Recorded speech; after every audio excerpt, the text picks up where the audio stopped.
Aside from the off-track drama, Red Bull's on-track drama is starting to rear its head again. Who should be their second driver for 2025? At the moment they have 4 potential candidates from in-house: Sergio Perez, Yuki Tsunoda, Daniel Ricciardo and Liam Lawson. The case for Sergio Perez is that he's been instrumental in Max's first title in 2021. He's been able to capitalise on race victories in all Red Bull seasons, and for the first 2 races of 2024 he was consolidating Red Bull's consecutive 1-2 finishes. The case for Yuki Tsunoda is that he's young with untapped potential. He fought off Formula E champion Nick de Vries last year, and has had the measure of the highly regarded Daniel Ricciardo in their tenure as teammates. The case for Ricciardo is that he's well liked within the Red Bull family. His laps at the Silverstone test were apparently good enough to put him alongside Max on the grid, and his last tenure at the team was very successful. The case for Liam Lawson is that he's rose through his junior ranks with wins in all categories. He stepped in and was more than a match for Yuki Tsunoda last year, and he's young enough as well to be able to grow his talent. However, if we look at the negatives, for Checo in Australia, he wasn't there to scoop up the points when Max retired from the race. Last year as well was quite a bad showing for the Mexican in the second half of the season, where he completely fell off the pace. For Yuki, at the end of last season, he was an absolute star. However, this season, his outburst in Bahrain against the team, as well as not soundly putting Ricciardo in his place, combined with his loyalty to Honda as well, might mean that he ends up leaving the Red Bull squad altogether.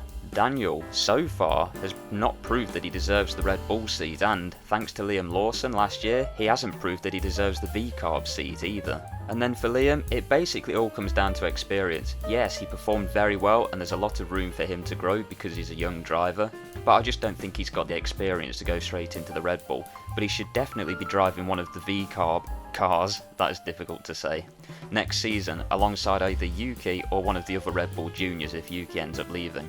So currently, the best prospect that Red Bull have for 2025 is Sergio Perez, but based on his Australian Grand Prix performance today, I think it's time that Red Bull bring back one of their lost stars, Carlos Sainz.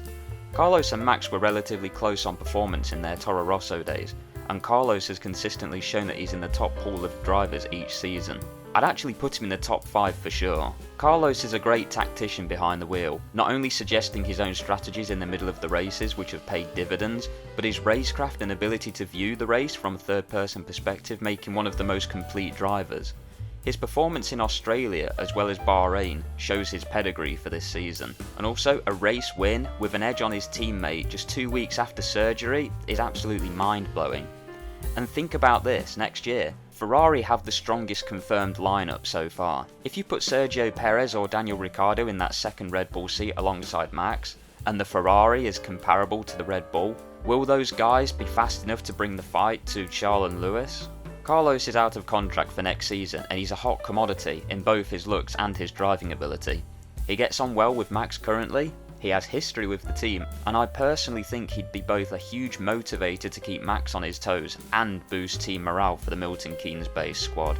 Personally as well, although I don't think in a fair fight he could defeat Max Verstappen across the season, I think he's the most likely candidate to take the fight to him and make next year even more exciting. But let me know your thoughts in the comments, and if anyone wants to do a little bit of digging and find some race pace data and qualifying pace data and do some sort of analysis, that'd be great to discuss as well. Look at yourself,